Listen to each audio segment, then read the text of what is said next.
इस वक्त की बहुत बड़ी खबर आ रही है। इजराइल में सेड्रट इलाके में दो केमिकल फैक्ट्रीज में आग लगी है और आग की लपटें काफी दूर तक देखी जा सकती हैं, धुआं देखा जा सकता है और यहां पर राहत बचाव कार्य जारी है। लेकिन इस आग लगने के बाद इस पूरे इलाके में इजराइल में जो खबर फैली वो इस तरह की खबरें फैलने लगी कि यहां पर बड़ा धमाका हुआ है और यह कहा जाने लगा कि क्या यहां पर ड्रोन स्ट्राइक हुई है। देखिए, इस तरह की खबरें फैली इजराइल में और उसके बाद वहां पर जो स्थानीय लोग हैं उनमें जबरदस्त खौफ का माहौल देखा जा रहा है। और ये जो दोनों केमिकल फैक्ट्रीज हैं दोनों सेड्रट इलाके में। देखिए, एक तो ये वो इलाका है जो बीर शेबा के करीब है। अगर आप जेरूशलम से बात करें तो करीब 70 किलोमीटर के आसपास डिस्टेंस होना चाहिए इसका। और ये वो इलाका है जहां पर पहले भी ईरान की तरफ से बड़ी स्ट्राइक्स हुई हैं, ड्रोन स्ट्राइक्स हुई हैं, मिसाइल स्ट्राइक्स हुई हैं। ये इंडस्ट्रियल इलाका है। यहाँ की दो बड़ी केमिकल जो फैक्ट्रीज जो हैं इसमें अचानक आग लगती है और कुछ लोगों ने ऐसा दावा भी किया कि भाई धमाके हुए उसके बाद आग लगी, इसलिए इस तरह की खबरें फैली कि ये ड्रोन स्ट्राइक थी। हालांकि अभी इस बात की पुष्टि नहीं हुई है कि ये ड्रोन स्ट्राइक थी या नहीं। और इस तरह से देखिए, अब इजराइल में अगर कहीं धमाका हो जाए तो बड़ी स्वाभाविक सी बात है कि जितनी मिसाइल्स मारी हैं ईरान ने और जितनी ड्रोन स्ट्राइक करी हैं पिछले बार जब भी जंग हुई उस बीच में, तो इजराइल में खौफ का माहौल, पैनिक होना साधारण सी बात है। तो हुआ ये कि ये जैसे ही खबर आई उसके बाद इस तरह की खबरें फैलने लग गई कि भाई ये ईरान की तरफ से ड्रोन स्ट्राइक कर दी गई है। उसके बाद पैनिक का माहौल था, लेकिन वहाँ पर जो है फायर फाइटर्स पहुँचे, आग को बुझाने का काम शुरू हुआ। लेकिन इस बीच एक और बड़ी खबर आ गई। देखिए, अभी ये धमाका हुआ ही था, आग लगी ही थी, इसके बीच में खबर आ गई कि इस दो में से एक फैक्ट्री से अमोनिया गैस लीक होनी शुरू हो गई। बड़े इलाके में धुआं और आग और धुआं का प्रभाव था। तो उसके बाद ये सेड्रट जो देखिए जो खबर है, the Sedrat municipality instructed resident of the nearby neighbourhood to remain indoors and keep their windows shut. जो वहाँ की लोकल गवर्नमेंट है, बॉडीज़ हैं, उन्होंने इस तरह के निर्देश जारी कर दिए कि जो सेड्रट के आसपास के इलाके के लोग हैं वो अपने घरों के अंदर रहें, खिड़की दरवाजे बंद कर लें, बाहर ना निकलें। यानी पैनिक का माहौल था, क्योंकि खबर ये थी कि अमोनिया गैस लीक हो रही है। अगर ये बड़े पैमाने पर लीक हो जाए तो इससे काफ़ी नुकसान भी हो सकता था। लेकिन अभी जो लेटेस्ट खबरें हैं उसके मुताबिक फायर फाइटर्स मौके पे हैं। इस बात की जांच जारी है कि वाकई यहाँ से अमोनिया लीक हुई है, नहीं हुई है, और अगर हुई है तो कितनी मात्रा में हुई है, इसकी अभी पूरी जानकारी आनी बाकी है। इस तरह से भी कुछ जगह से दावे हुए हैं। जो इजराइल के अखबार आप देखें, इजराइल का मीडिया देखें, तो वो इस तरह के दावे हो रहे हैं कि अमोनिया लीक नहीं हुई है। लेकिन इस तरह के भी दावे हैं कि अमोनिया लीक हुई है। अभी स्टेटस क्या है वो पता चलेगा। इस इलाके में देखिए इतना ज़बरदस्त पैनिक का माहौल था कि जो सेड्रट से होते हुए जो ट्रेन्स जाती हैं उनको सेड्रट स्टेशन पर रोकने से मना कर दिया गया। उन्हें कहा गया कि आप फ़ौरन यहाँ से आगे निकल जाइए, इस स्टेशन पे आप ना रुकेंगे। आसपास के जो रेसिडेंशियल इलाके थे उनको काफ़ी घरों को खाली करवा दिया गया। जो थोड़े डिस्टेंस पे घर हैं उनको कहा गया कि आप घर के अंदर रहिए, बाहर मत निकलिए।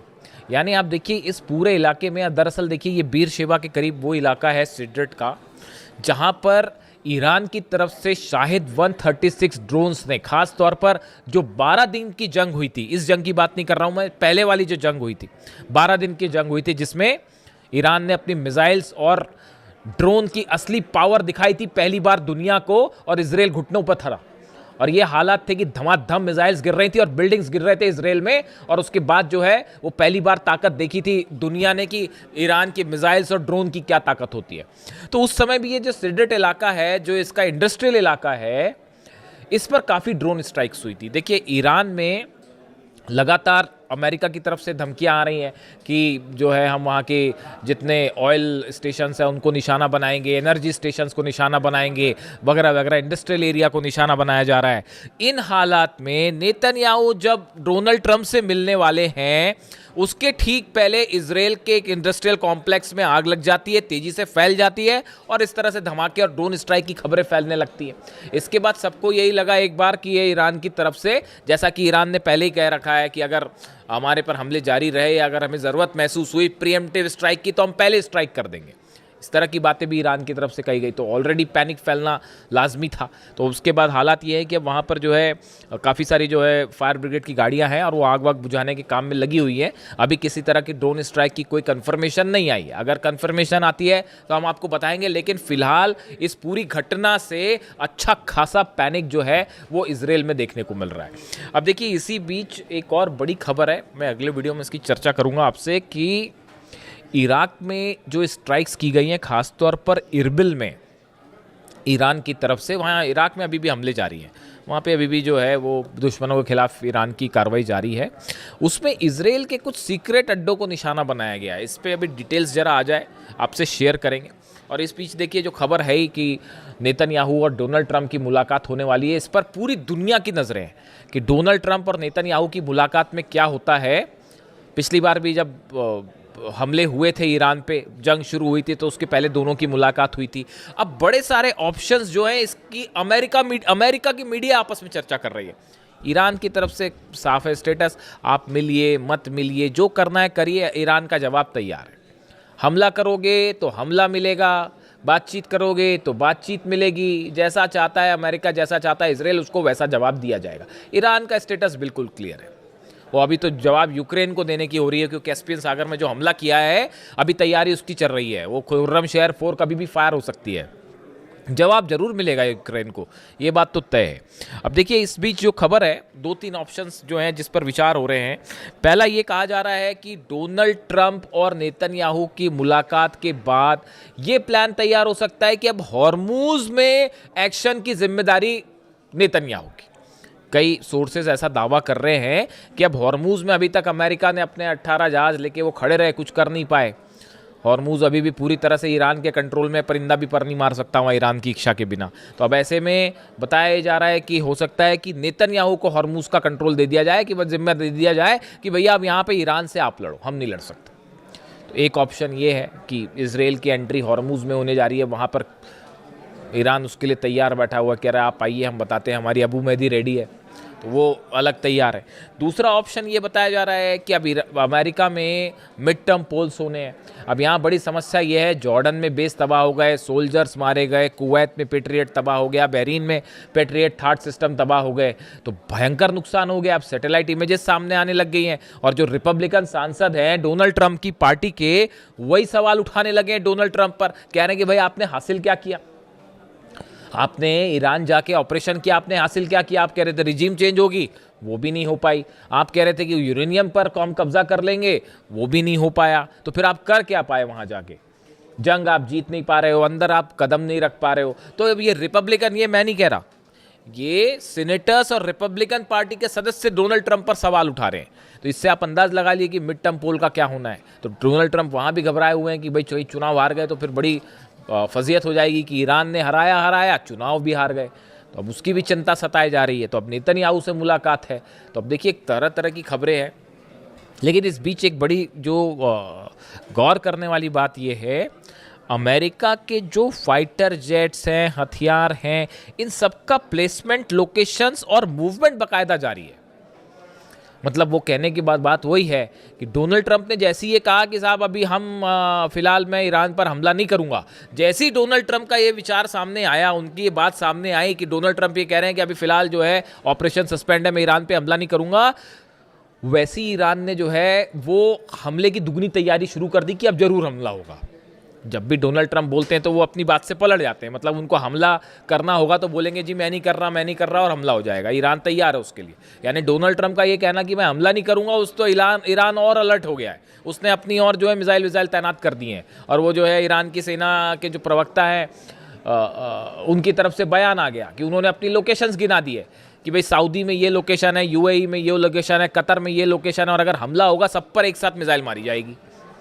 तो उन्होंने अपनी एक अलग लिस्ट जारी कर दी है। और इजराइल अलग निशाने पर आ गया है। कल ही ईरान की तरफ से बयान आया था कि अगर जो अब हमला होगा तो कुछ हो ना हो, इजराइल पर तो हम जरूर हमला करेंगे। अगर अब हम पे हमला होता है, ईरान का स्टैंड साफ है, अगर ईरान पर कोई भी हमला होता है, कहीं भी हमला होता है, तो हम इजराइल पर जरूर हमला करेंगे। खासतौर पर अगर पिकेक्स माउंटेन पर हमला हुआ तो इजराइल निशाना बनेगा। अब इस बीच लग गई आग।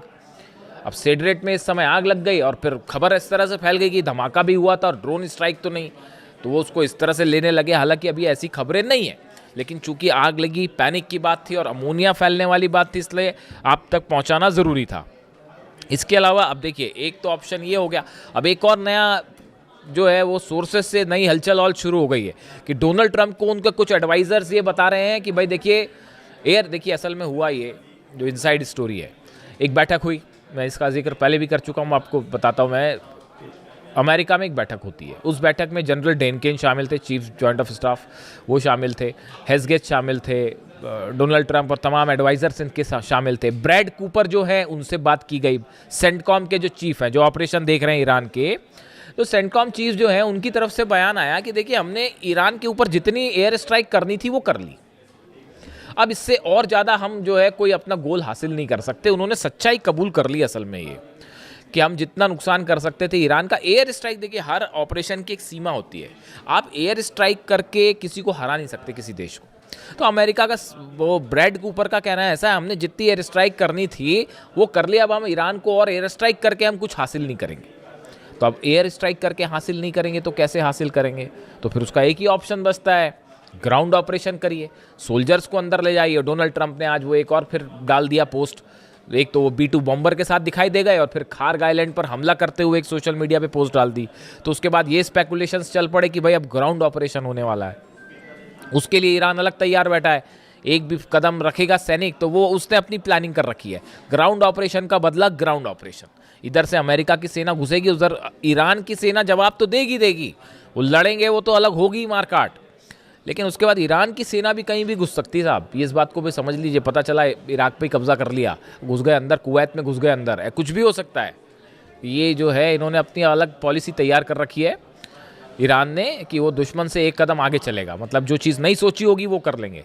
इस तरह की खबरें थी भी पहले कि अब जो ग्राउंड ऑपरेशन बार बार जो अमेरिका करता है, ग्राउंड ऑपरेशन, इस बार ईरान की सेना ने भी ग्राउंड ऑपरेशन का प्लान तैयार कर रखा है कि कैसे घुस के मिलिट्री अड्डों पर कब्जा किया जाए अमेरिका के, इसका प्लान भी तैयार है।